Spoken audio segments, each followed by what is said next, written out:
Hi guys, I'm here to do a little quick lesson on Of Mice and Men, Chapter 1 for you. Just a few talking points and important things to point out, clarify from that first chapter once you've read it. So first of all, Steinbeck opens the whole book with a lot of imagery.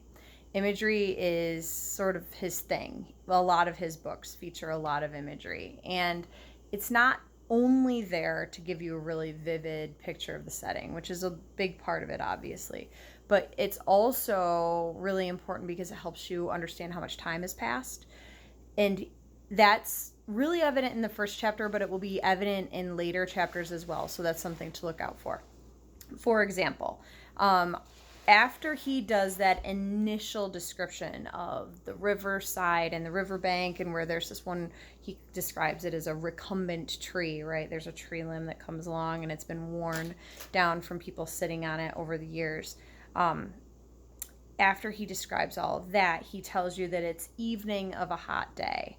That's on page 2. And then a little bit later, after George and Lenny are first introduced, we're told that the day was going fast now. Only the tops of the Gabilon Mountains flamed with the light of the sun that had gone from the valley. That's on page 7.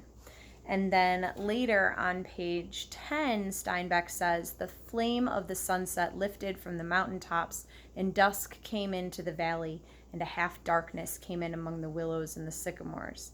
And then again on page 11, it was quite dark now, but the fire lighted the trunks of the trees and the curving branches overhead.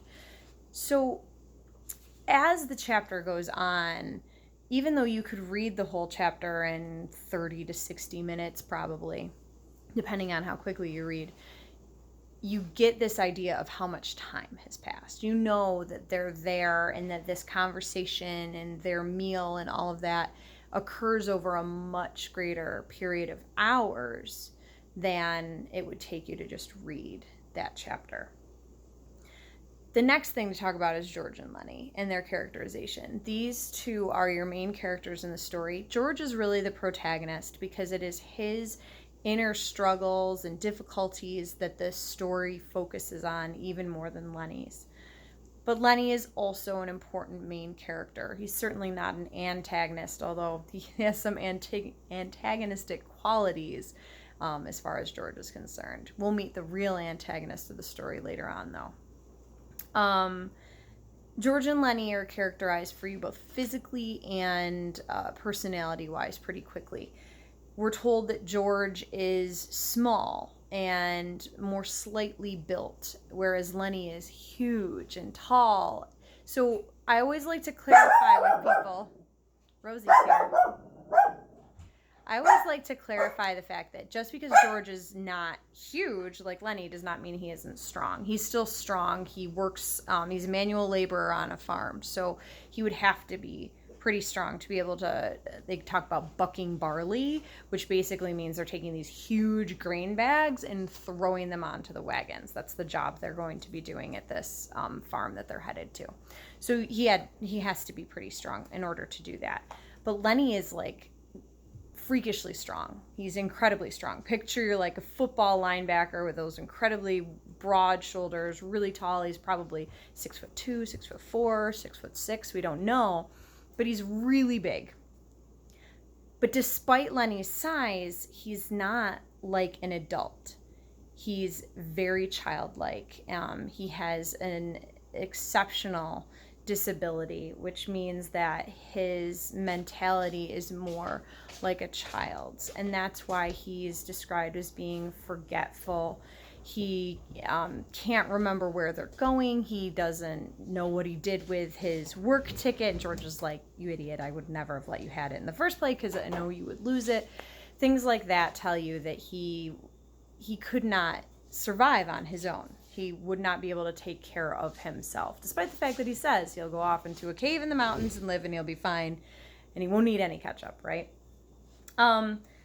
So he's very dependent on George. Now, that doesn't... The way that George responds to Lenny is often very negative, very harsh. He doesn't sound very nice to him. And that's true. However, that doesn't mean he doesn't care about Lenny. And that's a really important distinction to make. This is 1930s. It's the Great Depression. If George really didn't care about Lenny, he would have abandoned him a long time ago. So you know that he does care, despite the fact that he comes across as really harsh.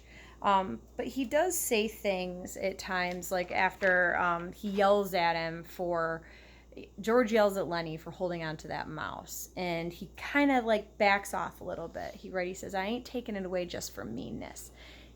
He's trying to help Lenny understand better why he can't hold on to that mouse. Some other important points to make. I made a bunch of notes. I don't want to forget anything. George is obviously the brains of the operation. At one point in the story, he's going to talk about the fact that he's not all that smart, but he clearly is capable of taking care of the two of them. He may not be book smart, but he's street smart. Kind of think about Dallas, maybe, in Of Mice and Men, only different. I said Of Mice and Men, I meant The Outsiders. We're talking about Of Mice and Men now. Give me a break, guys. Anyway, he does look out for Lenny. The other big thing about Lenny that hopefully you picked up on is the fact that he doesn't know his own limits. We're told that he grabbed this woman's dress and weed, and we don't know all of the story about it yet, but we know he grabbed this girl's dress and she started yelling because how was she to know you were only, you just wanted to touch her dress. He's got this innocence about him. He doesn't understand that if you do something like that as a huge grown man to a woman, she's going to feel threatened. He also doesn't know his own strength in a physical way either. And that's why he's always killing the little mice that he picks up. He likes them because they're soft and he likes to stroke the softness. He's very tactile, meaning that touch is a very important sense for him. But he'll accidentally kill them without meaning to. That is a very important quality of Lenny's that you're going to want to remember throughout the story. The rabbits. I asked you on the rap sheet what the rabbits symbolize, and I'm sure I'll get a variety of answers. So I want to make sure that you understand that the intention is that the rabbits and the farm that they talk about having someday are meant to represent the American dream. This belief that if you live in America, no matter who you are or what your background is, that you have the opportunity to make your life be what you want it to be. And that you could make your own decisions and live your own life. And that's when George talks about this farm, it's not just the farm itself that appeals to him. It's this idea that he could be his own boss. He could do what he wants. If he wants to take the day off because the weather's crappy, then he can sit inside and take the day off. And this is something he's going to elaborate on a few more times. Lenny, of course, just wants the rabbits because rabbits are soft and they're bigger than mice. So maybe things won't go so badly if he were to have rabbits, right? He wants to tend the rabbits. And whenever he's worried about something, that's what he goes back to, whether or not George will allow him to tend the rabbits. So one thing I want you to think about, though, is if this farm, the dream of this farm and the rabbits, if that symbolizes the American dream, as we get deeper into the story and see where that goes, what is Steinbeck saying about the American dream and whether or not it's truly achievable? Just to reiterate, George and Lenny's relationship, they're like brothers. They're like brothers that don't get along well, but they do still care about each other, and that's an important distinction to make.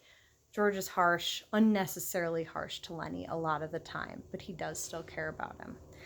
I think that more or less covers it. The only other important thing to really point out is that at the end of the chapter, towards the end of the chapter when they're going to sleep, George says to Lenny, make sure you remember this place. If you ever get into any trouble, remember to come back here. And that's an important little piece of foreshadowing for later on. So that's all I've got for you guys. If you have other questions about chapter 1 or future chapters as you continue reading, please don't hesitate to email me and let me know, and I'll make sure I address those as well. And I hope you're all having a great day, and I will see you soon.